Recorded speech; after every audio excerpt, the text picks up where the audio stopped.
Samtang sa kauluhan, ang House Committee on Justice i-aprobar na sa committee report bahin sa impeachment complaint batok ni Vice Presidente Sara Duterte. Pilontasan ay paghisgot karon mga higala ang labot sa impeachment ni Vice President Sara Duterte mga sukitig paminaw. Samtang sa laing bahin, magkatuo ba ang mga tao o dili? Sa labing uwahing survey mahigala matod pa sa Palace Asia nagpakita nga tabla na si Vice Presidente Sara Duterte ug Senador Raffy Tulfo.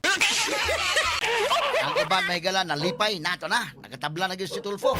Ang uban sa niingon na way clarix nga survey.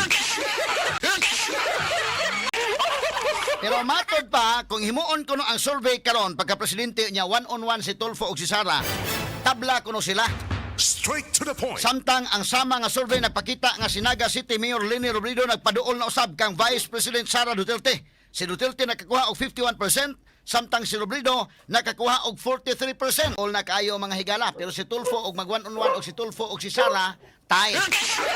Samtang sa abroad gitistingan na usab karon ang katalandugon sa ceasefire tali sa Amerika og sa Iran. Ang duha pulos nagtinirahay mahigala og dito na sa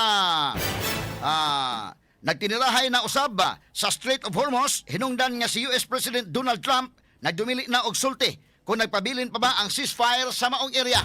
Ato lang nga ni mahigala nga magkasnabot na ginunta aron nga di ta maapektaran mga kagalaan.